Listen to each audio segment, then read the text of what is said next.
A landscape polar bear, inspired by the artist Ted Harrison. Ted Harrison was an artist who lived in Canada. He was born in 1926 and he died in 2015. Ted Harrison moved to the north of Canada to a place called Yukon, which is near the North Pole. When he got there, he noticed that things near the North Pole were different from other places in the world that he had visited and lived. What do you imagine might have been different? What do you think it's like near the North Pole? When you are very close to the North Pole, the sun never fully sets in the summertime, so it's light all night long. Kids have to go to sleep when it's still light outside. What do you think what happens in the winter? In the winter, the sun never comes far above the horizon. The sky doesn't get very much light, even at lunchtime. What would it be like to come to school in the dark? Have you ever come to school in the dark? How did it feel? Ted also noticed that the landscape of the Yukon was different from the other places he had lived, such as England and New Zealand. They were open, snowy fields called tundras, and not as many forests as he was used to. Ted started to draw and paint things that he saw in the Yukon, and he developed a style that used warm and cool colors beside each other. He also used a lot of lines that outline the land and the sky. Can you see that in these two pictures shown? Let's take a look at his artwork.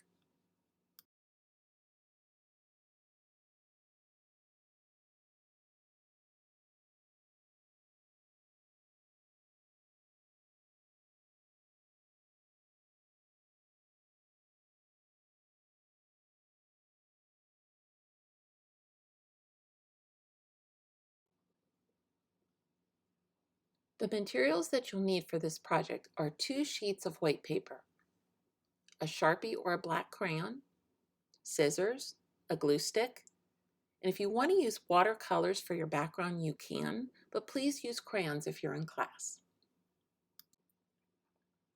The first step on our paper is to draw a line. This is to start the landscape. Hit pause when you need to. Step number 2, we're going to draw another line on top of that line. We are making hills. Now we're going to add our third line. The lines don't have to look just like mine. Just as long as they start on the left side and go to the right side, we're good. The last 2 lines are 2 bumps at the top. These are the hills. This is what your paper should kind of look like. Of course, yours is going to look different, and that's okay. If you have watercolors, you'll want to get those out and hit pause.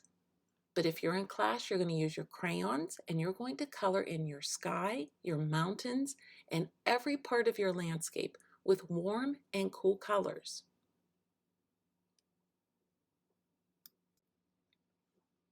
While that is drying, if you painted, get your second sheet of white paper and set it in the portrait position. That means tall. Get a black crayon or a Sharpie. I would draw in pencil first, just in case you make a mistake. It's easier to fix, but it's up to you. First, you're going to draw a circle and 2 dots near the middle of your paper and add a nose and a mouth. Step number 2, draw a big upside down U for the body and 2 smaller ones for the arms. Wow, that looks very nice. Step number 3, add ears and claws. And you can also use dots or small lines.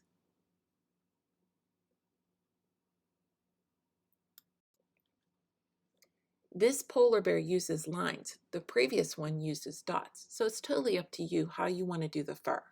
But when you're done, I want you to cut it out. You're going to glue the bear to your landscape. And that's your last step. Make sure your name is on the bottom of your paper or on the back. You are done. Don't forget to upload to Artsonia. Bup, bup, ba, dup, bup. Clean up.